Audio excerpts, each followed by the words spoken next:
Hello friends, मेरा नाम है सुशांत सिंह और आप देख रहे हैं मेरा यूट्यूब चैनल। आज का जो टॉपिक है जिसके बारे में हम पढ़ने जा रहे हैं वो है हमारा सोशलिज्म इन रशिया।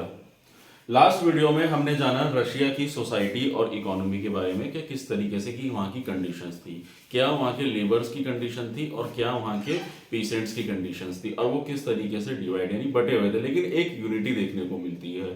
तो ये जो फार्मर्स होते हैं और ये जो लेबर्स होते हैं, इन्हीं के चलते हुए किस तरीके से संगठन बनते हैं और वो संगठन बन के किस तरीके से रिवॉल्यूशन में स्टार्ट होते हैं। तो जो सोशलिज्म इन रशिया है वो हम जो पढ़ेंगे उसकी शुरुआत कैसे होती है। तो सोसाइटी हमने जान ली, अब हम बताएंगे कि कैसे उसकी मतलब ये जो रिवॉल्यूशन कैसे आया था, उसकी स्टार्टिंग, उसकी चिंगारी कैसे लगी थी। तो चलिए शुरुआत करते हैं। तो देखिए, पहले बताना चाहूंगा political parties are illegal in 1914। तो पहले क्या था, मोनार्की थी, राजा था, सार जो वहां का राजा था, सार निकोलस।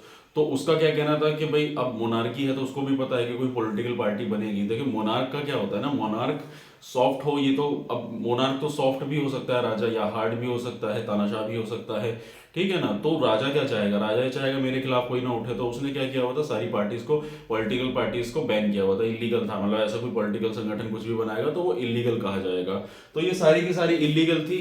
लेकिन उसके बावजूद जो होता है कि the Russian social democratic workers party 1898 में बनके तैयार होती है। जो लोग मार्क्स आइडियोलॉजीज को मानते थे, तो पहले क्या क्या था कि वैसे तो देखिए इलीगल था सब कुछ, उसके बावजूद जो था ये Russian social democratic workers party बनती है, इलीगली बनाई जाती है। अब इलीगली अगर बनाई जाएगी तो उसका मतलब क्या हुआ, काम भी सारे इलीगली तरीके से किए जाएंगे, उसका जो प्रचार होगा या उसकी कोई भी चीजें होंगी वो सारी छुप छुपा के की जाएंगी, ठीक है। क्योंकि काम तो करना था ना, मतलब एक रशियन रिवॉल्यूशन है जो जो लेकर तो आना ही था ना। इलीगल है तो क्या इस देश में जैसे कहीं भी कोई भी सोसाइटी है कि इलीगल चीजें होती है तो काम तो फिर भी होते हैं ना वैसे वाले, तो वो सारी चीजें होती हैं। उसके बाद क्या होता है कि तो हाँ, इसमें एक चीज और बतानी थी कि ये जो पार्टी बनी है, जो संगठन बना, तो इसके जो लोग थे वो कौन थे, वो सोशलिस्ट कहलाए जाने वाले लोग थे जो मार्क्स आइडियोलॉजी को फॉलो करते थे, ठीक है। उसके बाद क्या होता है, उसके बाद ये लोगों का काम क्या होता है, न्यूज़पेपर में मतलब इन्फॉर्मेशन देना, अवेयरनेस जगाना और लोगों को इकट्ठा करना, मोबिलाइज वर्कर्स और ऑर्गेनाइज स्ट्राइक वगैरह करवाना, ये सारे काम हुआ करते थे। इसी के चलते अब क्या होता है, तो रशियन सोशलिस्ट जो थे वो भी निकल कर सामने आते हैं। अब ये रशियन मतलब बेसिकली इनको रशियन सोशलिस्ट कहा जाता था। तो ये जो रशियन सोशलिस्ट है, इनका क्या कहना था, इनका ये कहना था कि जो पीसेंट्स है दे आर नेचुरली सोशलिस्ट। अब एक बार पीछे वाली वीडियो से रिकॉल करो, क्या कहा गया था कि पीसेंट्स थे यानी कि जो फार्मर्स थे उनको क्या कहा गया था, उनको कहा गया था वो नेचुरली सोशलिस्ट है, वो बाय बर्थ ही सोशलिस्ट है। क्यों, एक बार थोड़ा सोच के देखो, वो लोग क्या करते थे, अपनी जमीन को आपस में बांट लिया करते थे और फिर जो भी प्रोडक्शन होता था उसको इक्वली डिवाइड कर लिया करते थे, इसलिए उनको नेचुरली सोशलिस्ट कहा गया था। तो जब ये, अच्छा एक चीज और है, ये जो पार्टी थी ये शहरों में ज्यादा अवेयर थी, मतलब शहरों में इसका ज्यादा मतलब एक अवेयरनेस ज्यादा फैली हुई थी। तो गांव तक में जाके फिर ये फार्मर्स को भी मतलब प्रमोट करते हैं, पंप करते हैं कि आप लोग भी सोशलिस्ट हो, और उनको एकदम जगाते हैं इस चीज के लिए। तब ये सारी चीजें होने के बाद क्या होता है, फिर वो मेन फोर्स फॉर रिवॉल्यूशन और फिर फार्मर्स भी अपनी बना लेते हैं। कौन सी पार्टी, सोशलिस्ट रिवॉल्यूशनरी पार्टी 1900 में, तो वो लोग भी अपनी पार्टी बना के तैयार कर रहे हैं। तो आपने देखा किस तरीके से सोसाइटी कैसी थी और वहाँ की इकोनॉमी कैसी थी, और उसके चलते हुए किस तरीके से इलीगल ये संगठन बन के तैयार होते हैं। यानी मतलब वर्कर्स के संगठन अलग बनते हैं, फार्मर्स के अलग बनते हैं, लेकिन सारे लोग एक साथ एकजुट हो जाते हैं। मतलब कहीं ना कहीं आग चिंगारी लग रही थी रिवॉल्यूशन की। अब ये रिवॉल्यूशन तो होगा, लेकिन उसके बाद होता क्या है, यहाँ पे जो थोड़ा सा कहानी में डाइवर्जन आता है वो ये होता है कि बट सोशल डेमोक्रेट्स जो थे वो आर नॉट एग्रीड। तो जो डेमोक्रेट्स थे, अब डेमोक्रेट्स कौन थे, तो इन्हीं लोगों में कुछ होते ना जो डेमोक्रेट्स होते हैं जिनकी सोच थोड़ी अलग होती है। तो डेमोक्रेट्स वो क्या, उनका क्या कहना था, जिनमें से एक लेनिन था। अब ये लेनिन कौन था भी बताऊंगा मैं। तो ये इन लोगों का क्या कहना था, उनका ये कहना था कि जो फार्मर्स हैं they are not part of us, यानी कि ये हम लोगों की तरह नहीं है, ये लोग अलग हैं, वर्कर्स हैं, हम लोग एकजुट हैं, लेकिन फार्मर्स नहीं है। क्योंकि इनमें कुछ लोग रिच हैं और कुछ लोग पुअर है। जैसे मैंने बताया था ना कि कुछ लोगों के पास अपनी लैंड है खुद की, लेकिन कुछ लोगों के पास लैंड नहीं है। और इसी के चलते हुए क्या होता है कि वो कहता है कि ये लोग हमारे जैसे नहीं हैं, ये लोग हमसे अलग हैं। और इसी सोच और इसी आइडियोलॉजी की वजह से, तो लेनिन का क्या कहना था, Lenin felt the peasants were not part of socialist movement, मतलब इस सोशलिस्ट मूवमेंट के जो फार्मर्स हैं ये पार्ट नहीं है। और ये जो लेनिन था, इसका नाम था व्लादिमीर लेनिन, जो ये रशियन रिवॉल्यूशन का एक बहुत बड़ा कंट्रीब्यूटर था। तो वो आगे भी हम जानेंगे।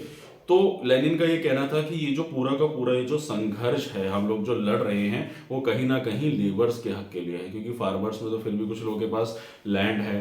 तो अब आप देखिए इसको कनेक्ट करिए कि मतलब हर देश की अपनी अपनी एक सोच, एक अलग अलग डिवाइड देखने को मिलता है। फ्रेंच रिवॉल्यूशन में सारे लोग एकजुट थे, लेकिन यहाँ पे कहीं ना कहीं लेबर का एक अलग संगठन बन के तैयार हो रहा है। और आज के जमाने में जब आप लोग, जैसे अब के जमाने में अगर आप कभी किसी लेबर से मिलो तो लेबर्स में most of the people Lenin को जानते हैं, क्योंकि लेनिन ही था जो वर्कर्स के हक में आया था। और इंडिया में आज भी कई जगह आप देखोगे ना कि जो वर्कर्स आप फैक्ट्री में मिलो तो मोस्ट ऑफ द पीपल है, जैसे देखिए लेबर क्लास है, ज्यादा पढ़ा लिखा नहीं होता है, लेकिन उनको लेनिन के बारे में काफी जानकारी होती है, उनके साथ ही अवेयरनेस होती है फैक्ट्रीज में जितने भी वर्कर्स होते हैं।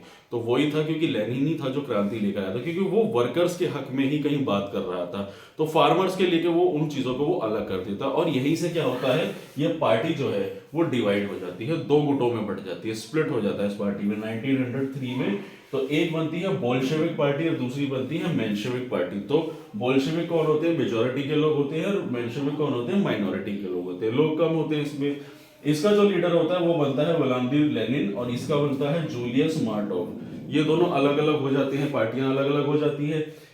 लेनिन की आइडियोलॉजी क्या थी, उसकी आइडियोलॉजी ये थी कि हमारी जो पार्टी है वो डिसिप्लिन रहेगी और बहुत ही क्वालिटी वाले लोग होंगे। ऐसे नहीं कि पार्टी में कोई भी घुस जाएगा, बहुत ही डिसिप्लिन और बहुत ही क्वालिटी वाले लोग इस पार्टी में होंगे, जो आगे चल के हम इसको रिवॉल्यूशन में बदलेंगे। और उसका क्या कहना था लुइस मार्टोव का, कि for all, this party is for all, हर इंसान के संघर्ष की यहाँ पे बात हो रही है। तो यहाँ पे आप थोड़ा सा अगर इसको फ्रेंच से कनेक्ट करो तो आइडियोलॉजीज में थोड़ा सा फर्क है, वहां पे कहीं स्प्लिट देखने को नहीं मिला था, लेकिन रशियन रिवॉल्यूशन में आपको एक स्प्लिट देखने को मिला था। और इसीलिए जो सोशलिज्म है, ये जो हम पढ़ते हैं सोशलिज्म, रशियन सोशलिज्म, वो कहीं ना कहीं लेबर्स के एक क्रांति के बारे में बात करता है। तो इसीलिए आज की डेट में सोशलिज्म, रशियन रिवॉल्यूशन को कहीं ना कहीं लेबर्स के हक के लिए बात की जाती है। बाकी इसमें आगे क्या होगा वो तो हम अगली वीडियो में जानेंगे, और कैसे कैसे इवेंट्स होंगे, और हम डार्क संडे, ब्लडी संडे के बारे में भी पढ़ेंगे, अगली वीडियो में जानेंगे किस तरीके से।